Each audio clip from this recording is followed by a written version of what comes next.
The way he looks scared and smug and sorry and not sorry at the same time. Iconic, psychotic, relatable, unfortunately, yes, for a few people on Twitter. What if the real final girl was not Love, Beck, or Bronte? What if it was us, the viewers, barely surviving 5 seasons of Joe Goldberg and his glad cardigan chaos? Because season 5 does not just try to end Joe's story, it asks us, why were we ever rooting for this guy in the first place? Spoiler, the answer is deeply uncomfortable and probably a little hilarious. Joe ends up in prison. Great. Moral justice? Check. But you being you, it cannot help but whisper one last thing in your ear. Maybe the problem is not me. Maybe it's you. Oh, okay. Gaslight us in 4K one last time, Joe. This man really turned his death row into a TED talk for toxic romantics. But let's rewind and walk through how we got here.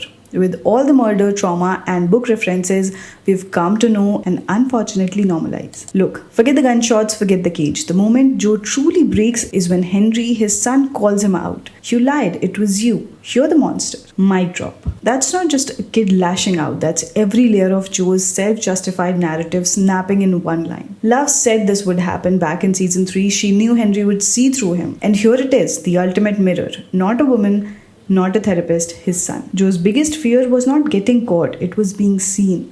Joe versus Louise, darkness, one swinging bulb. It's not a horror scene, it's Joe's conscience having a seizure. Ben Badgley, Oscar-worthy microacting. He moves like someone whose inner monologue is buffering mid-murder. The way he looks scared and smug and sorry and not sorry at the same time.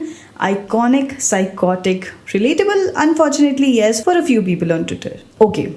But here's where it gets weird. Joe stops narrating. And for once, we hear a woman's perspective. Louise takes over the voiceover like she's hijacking a true crime podcast. It's symbolic, it's overdue. It's also the first time the series lets a victim define the ending. Joe Goldberg did not define my life, there's no before and after him. Let's clap for the writers finally saying, maybe don't glamorize the walking red flag, bestie. So we end up with Joe in a cell, reading The Executioner Song, a book about a killer who welcomes death instead of denial. And yet, Joe still thinks he's misunderstood.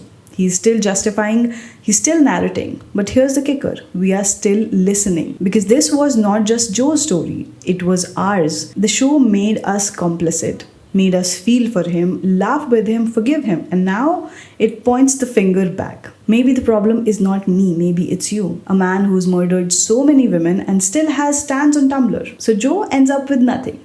No love, no Bronte, no Henry, just a cage, a book, and the echo of everything he's done.